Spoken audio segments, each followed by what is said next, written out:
මේ තියෙන යාළුවනේ තලපත් මාළු. රෙඩ් තලපත් කියනවා. පොඩි අයට එහෙම දෙන්න පුළුවන්. හොඳ තලපත් කෑල්ලක් තමයි මෙතන තියෙන්නේ. මේක මේ අලුත් තලපත් කෑල්ලක්. අපි දන්නවා මේ මැද කළු පාට වගේ මේ කොටස තියෙනවා. ඉතින් මේක හොඳ තලපත් කෑල්ලක්. මේක කියනවා අපි රතු තලපත් මාළු කියලා. මේ තියෙන්නේ වයිට් තලපත්. එහෙම නැත්නම් කොප්පරා ස්ලයිස් කියලා අපිට වෙළඳපොලේ හඳුනා ගන්න පුළුවන් මාළු. ඒක සාමාන්‍ය චූටි අයට ටිකක් දෙන්න අමාරු මාළු ජාතියක්. මේක ඩෙවල් වලට එහෙම ගන්නවා නම් අපිට මේ මාළු තමයි ගන්න ලේසිම මාළු වර්ග. කොප්පරා ස්ලයිස් කියලා තමයි මේකට අපි කියන්නේ. මේ තියෙන්නේ අපි කවුරුත් දන්න ටූනා ස්ලයිස්. එහෙම නැත්නම් කෙලවල්ල මාළු. කෙලවල්ල මාළු සාමාන්‍ය දාන ගෙවල් වලදී වැඩිපුරම භාවිත කරන්නේ කෙලවල්ල මාළු තමයි. මේ මැද තියෙනවා සාමාන්‍යයෙන් කළු පාට කොටසක්. ඊට අමතරව කෙලවල්ල මාළු වල හැම පොඩක් ගන්න කමට අපිට බලා ගන්න පුළුවන්. මේ තමයි තෝර මාළු. චූටි බබාලට දෙන්න පුළුවන් හොඳම මාළු වර්ගයක්.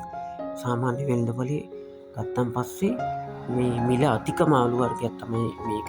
හැබැයි චූටි බබාලට දෙන්න පුළුවන් හොඳ මාළු වර්ගයක්. ඊට අමතරව බදින්න ස්ලයිස් විදියට කපලා බදින්න පුළුවන් හොඳ මාළු වර්ගයක් මේක. බැදලා බිස්කට් කුඩු වලට තවරලා හොඳ රස බදින්න පුළුවන්. හොඳ රසට එනවා බැද්දන් පස්සේ. මේක මේ සාමාන්‍ය කූරි වශයෙන් විශාල කූරිනේ සාමාන්‍ය කූරි වශයෙන් තමයි වෙළඳපොලේ එන්නේ. තියෙන යාළුවනේ කකුළු. ඉංග්‍රීසියෙන් කියන්නේ සී ක්‍රැබ් කියලා කියන්නේ.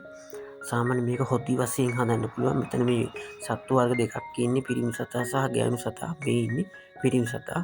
අර ටිකක් මහතට ඉන්නේ ගෑනු සතා. ඒක හොදි හදලා ඉතාමත් රසවත් මේ රසට හදලා හොදි මේක සුළු ප්‍රමාණයක් තමයි මේ කට්ට අයින් කරලා සුද්ධ කරලා අපිට පිළියෙල කරලා හදලා ගන්න ඕනේ. මේ තියෙන්නේ අපි කවුරුත් දන්නේ ඉස්සෝ ප්‍රොන්ස් මීට්. ප්‍රොන්ස් කියලා කියන ඉංග්‍රීසියෙන් අපි.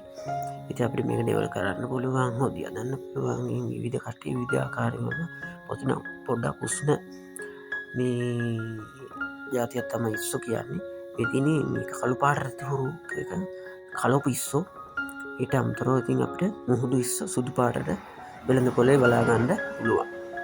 මේ තියෙන හුරුල්ල මාළු. හුරුල්ල මාළු කියන්නේ මෙතන මේ හොඳම හුරුල්ල වර්ගයක් තමයි රස. මේ හොඳ හුරුල්ල මාළු වර්ගයක් තමයි මේ මම පෙන්නන්නේ. මේක අලුත් හොඳ හුරුල්ල වර්ගයක්. මේක බැදලා ඉතාමත් රසවත්. විශ්ව කුඩු වලට තවරලා ගන්නත් පුළුවන්. ඊට අමතරව කිරට හිඳලා හදලා ගන්න පුළුවන්. මේක මේ චූටි මාළු වර්ගයක්. මේකට අපි කියන්නේ කාරල්ල මාළු කියලා. මේක ඉතින් සාමාන්‍යයෙන් බැදලා නම් බදින්න ටිකක් හොඳට බදින්න ඕන පොඩ්ඩක් කටු සහිතින්ද. එහෙම නැත්නම් අපිට මේ මාළුව සුප් වශයෙන් හදලා මේ බෙන්ඩල් කරලා කරගෙන සුප් එකක් විදිහට පිළියෙල කරලා ගන්න පුළුවන්. සුප් හදනවා නම් ඇත්තටම ගොඩක් රසවත් විදිහට හදන්න පුළුවන්. මේ තියෙන සූඩේ වර්ගයක්. මේක ඉතින් හාල් මැස්සෝ වගේ තමයි. බැදලා තමයි ඉතින් අපිට කන්න පුළුවන්. මේක උයන්න නම් යන්නේම නම් පොඩක් අමාරුයි. බැදලා ඉතින් රසවත් මාළුවෙක් සූඩියා කියන්නේ.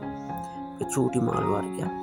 ඉතින් කැල්සියම් බහුල හාල් මැස්සෝ වගේ මාළු වර්ගයක් තමයි මේ. මේ තියෙන්නේ ලේන පරව්. ඉතින් මේක සාමාන්‍යයෙන් කුට්ටි මාළු වශයෙන් කපලා අපිට උයලා ආහාරට ගන්න පුළුවන්. එහෙම නැත්නම් චූටියට එහෙම දෙන්න පුළුවන්. පෙටි වශයෙන් බැදලා බිස්කට් කුඩු වල බැදලා අපිට මේ මාළුවා පිළියෙල කරලා ගන්නත් පුළුවන්. ඉතින් උස්න අඩු චූටි අයටත් ළමයිටත් දෙන්න පුළුවන්. හොඳ නිතරම වෙළඳපොලේ දකින්න පුළුවන් මාළු වර්ගයක් තමයි මේ ලේන පරව් කියලා කියන්නේ. මේ තියෙන වන්න පරව් කියන මාළුවා. මේක ටිකක් වන්න සූඩි වන්න පරවෙත් තමයි මෙතන තියෙන්නේ. මේ ටිකක් විශාල වෙනම වන්න පරව් අපිට වෙළඳපොලේ බලා ගන්න පුළුවන්. මේක මේ හැම ගලවලා තමයි මේක පිළියෙල කරගන්න ඕනේ ආහාරයට ගන්නකොට. මේක ඉතින් කෑලි මාළු වර්ගයක්. මේක සාමාන්‍යයෙන් ඩෙවල් කරලා වගේ තමයි රස උයලා කනවා නම් ටිකක් හොඳට රසට හදා ගන්න ඕනේ. නැත්තම් ටිකක් රස අඩු මාළු වර්ගයක්. මේ තියෙන්නේ තෝර මාළු වගේ පැටියෙක්. ඉතින් මේක ඉතින් අපිට පෙටි විදිහට කපලා බැදලා බිස්කට් කුඩු වල තවරලා ගන්නත් පුළුවන්. චූටි ළමයට දෙන්න පුළුවන්.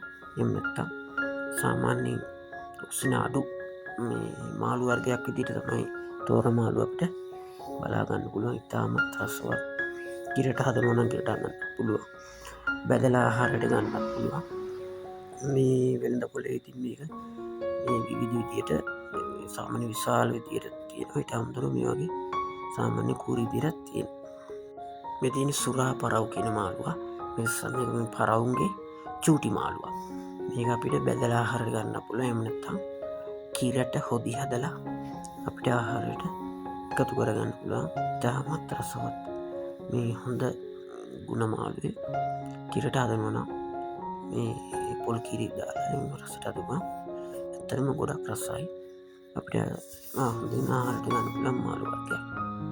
මේ තියෙන පියා මැස්සෝ කියන මාළුවා. මේකත් උයලා කන්නත් පුළුවන්. වඩාත් රසවත් බැදලා. මේක නිකන් අර මුහුදේ පියාඹන මාළුවෙක් කියලා අපිට කියනවා. ඒකයි නිකන් අර වරලේම ටිකක් ලොකුවට අපිට බලා ගන්න පුළුවන්. මේ විශාල මාළු විදිහටත් අපිට මේ වෙළඳපොලේ දකින්න පුළුවන්. මේ තියෙන පොතුබරි එහෙම නැත්නම් මුහුදු කුකුලා. මේ මුහුදු කුකුලාගේ මේ තියෙන්නේ හැම ගලෝලා අයින් කරපු මුහුදු කුකුලේ. නැත්නම් මේක හැම ටිකක් කළු පාටයි. මේක ඉතින් චිකන් වගේම තමයි. චිකන් වගේ ටිකක් උයනවා නම් සාමාන්‍ය ඩෙවල් කරනවා නම් තමයි ගොඩක්ම රස. මේ තියෙන මිල්ක් පිස් කියන මාළුවා.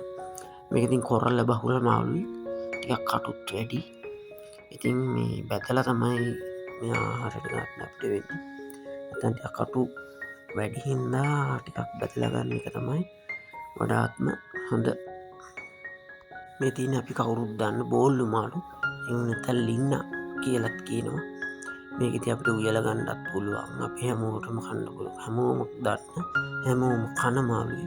උයලා ගන්නත් පුළුවන්. පෙති කපලා බැදලා මේ රසවත් විදිහට හදලා ගන්නත් පුළුවන්.